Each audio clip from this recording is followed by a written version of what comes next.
की अणु प्रकल्पासंदर्भामध्ये विचार करताना चुकूनही रोजगार मनात विचार आणू नका. बरोबर ना सर? रोजगार हा त्या संदर्भात विचार येताच कामा नये.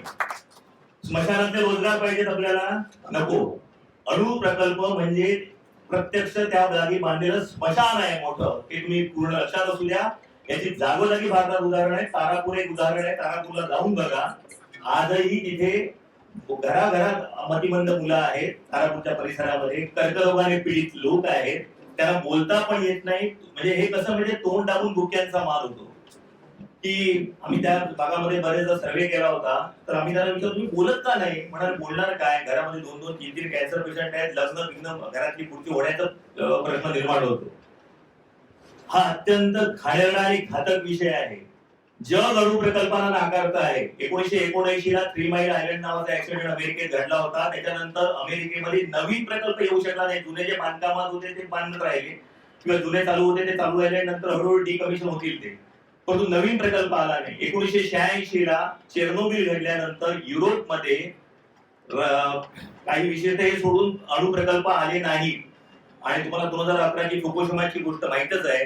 त्याच्यानंतर जपानने आपले 52 प्रकल्प बंद केले. त्यामुळे ह्या ज्या कंपन्या आहेत अणु प्रकल्प बांधणाऱ्या, हे इकडे दिल्लीच्या लोकांना चुटपुट लोकांना त्यांचा विचार सोडून त्या बांधणाऱ्या कंपन्या आहेत त्या वेस्टिंग हाऊस, जनरल इलेक्ट्रिक वगैरे अशा त्या जागतिक याच्यावरच्या कंपन्या आहेत.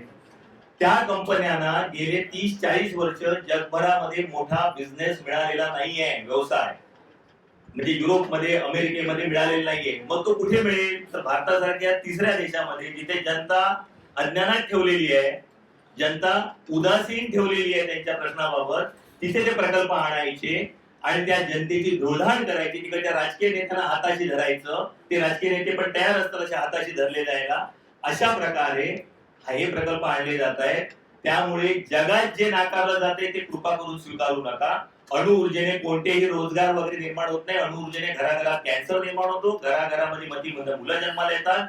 आज भारतामध्ये जिथे जिथे अणु प्रकल्प आहे तिथे प्रत्येक ठिकाणी मतिमंद मुलांची एक शाळा बांधावी लागलेली आहे. असा कुठचा उद्योग आहे की ज्याच्यामध्ये मतिमंद मुलांची शाळा बांधावी लागते?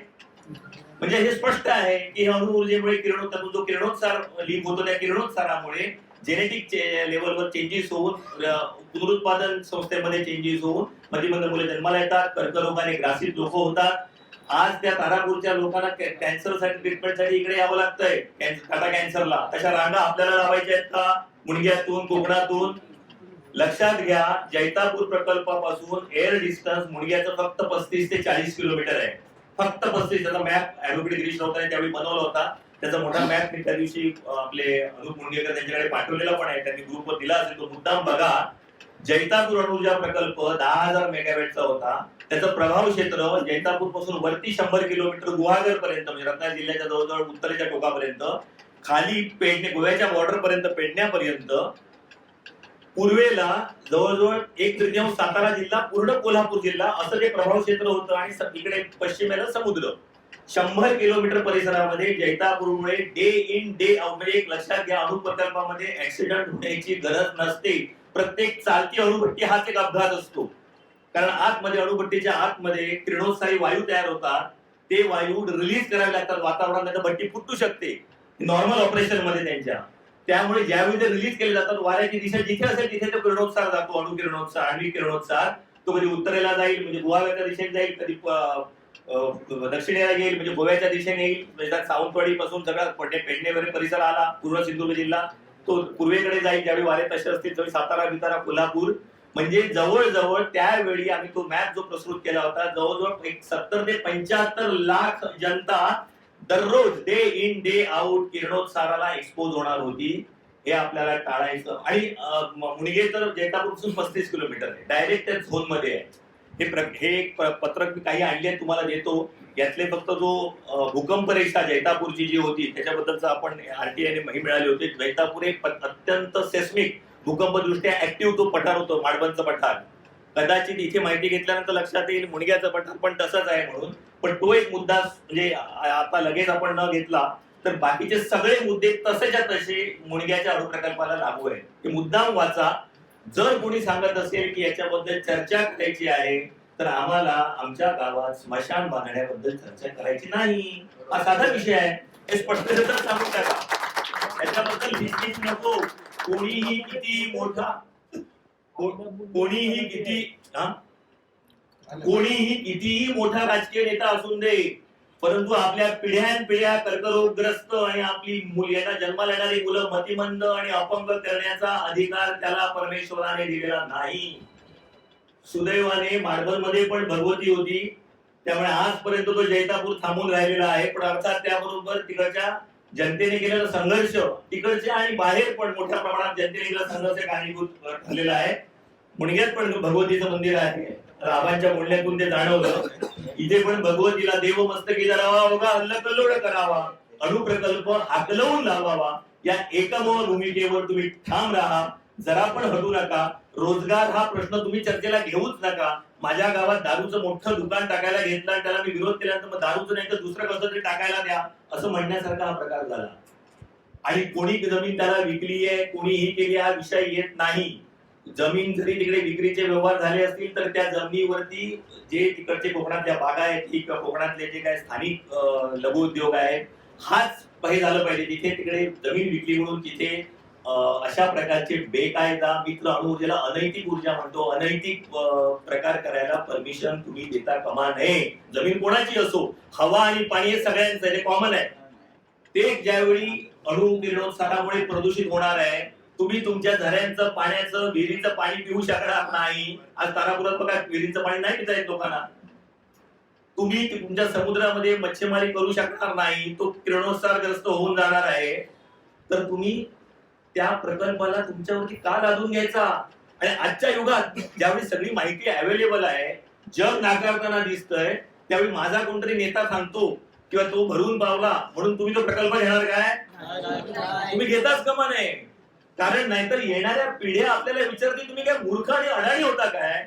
आजच्या या जगामध्ये आज अणुऊर्जेचा शेअर 9% आहे आणि तो वेगाने पडत चाललेला आहे. भारतामध्ये तुम्हाला माहितीसाठी सांगतो, 5,32,000 मेगावॅट भारतामध्ये वेगवेगळ्या प्रकारे वीज तयार करण्याची क्षमता आहे. त्याच्यामध्ये अणुचा वाटा फक्त 8,800 मेगावॅट आहे, म्हणजे 1.6% पण नाही. आणि सरांना माहितच आहे की भारताचा अणु कार्यक्रम हा सगळ्यात पहिला 1960 मधला कार्यक्रम आहे. आज जवळजवळ 60 वर्षे होऊन सुद्धा भारतीय अणु कार्यक्रमामध्ये अणु ऊर्जा निर्माण, ते चांगलंच झालं अर्थात घडलं, ते निर्माण करण्याची क्षमता 1.7% पण नाही. आणि प्रत्यक्ष उत्पादन विजेचं अणुऊर्जेपासून 1% कमी आहे. ती ऊर्जा तुमच्यावरती ज्यावेळी लादली जाते त्यावेळी केवळ आणि केवळ जगातल्या मोठ्या मोठ्या अणुऊर्जा प्रकल्प बांधणाऱ्या कंपन्यांना काम नाही मिळत. अमेरिकेत, युरोपमध्ये तिकडच्या जनतेच्या प्रबुद्धपणामुळे, तिकडच्या जनतेच्या ज्ञानाच्या आधारावर वावरण्यामुळे म्हणून आपला गैरफायदा घेतला जातो. हे पक्की मनाशी खुडवाट बांधा. आणि एक मुखाने आम्ही अणुप्रकल्प बरंच काही बोलता येईल आणि ते बोलावं, त्यामध्ये चर्चा होत राहावी, परंतु अणुप्रकल्प होऊ देणार नाही, त्याच्यावरती तडजोड नाही. कोणी येऊन दे, किती मोठा मनुष्य असून दे, किती मोठा राजकीय नेता असून दे, गोरा गोंटा असून दे, नाही तर आणि कसा असून दे. एक गोष्ट सांगतो, आज महाराष्ट्राचे मुख्यमंत्री लाकूड तोडे म्हणून प्रसिद्ध झालेले आहेत. ज्या प्रकारात त्यांनी झाडं तोडलेली आहे, नाही फार दुर्दैवी आहे. आज जागतिक तापमानवाढीच्या काळामध्ये जागोजागीची लाकडं झाडं तोडू देणे हे फक्त अज्ञानाचं आणि लबाडीचं लक्षण आहे. त्यात सगळ्यांचाच घात होणार आहे त्या तापमानवाढीमध्ये. अशा परिस्थितीमध्ये त्यांना हे कोणीतरी सांगण्याची आवश्यकता आहे की कोकणामध्ये कर्करोगाचे कारक, कोकणाला कर्करोगाच्या खाईत ढकलणारे मुख्यमंत्री म्हणून तुम्हाला प्रसिद्धी मिळवायची आहे काय? ती मिळवायची नसेल तर तुम्ही जी केलेली फार मोठी चूक आहे की 3-3 अणुप्रकल्प, एकही प्रकल्प येता कामा नये. यांनी तर 3-3 प्रकल्प डिक्लेअर केले आहेत. बारसू सोळगाव मध्ये पूर्ण घडला आणि हा आता काय देवगडचा प्रकल्प, मला वाटतं देवगडचाच प्रकल्प मुंगे प्रकल्प म्हणून कदाचित काय हे असेल. तर हे तुम्ही कोणत्या आधारावर करताय? तुम्ही कोकणी जनतेला गृहीत धरताय काय? कोकणी जनता काही बोलतच नाही, मुकी बिचारी कुणी हाका, अशा प्रकारे तुम्ही कोकणी जनतेला गृहीत धरताय. आणि तुमच्या केवळ वरती दिल्लीत बसलेल्या उच्च पदस्थांना खुश करण्यासाठी हे कोकणी जनता खपवून घेणार नाही. हा प्रकल्प होऊ देणार नाही. प्राण गेले तरी 72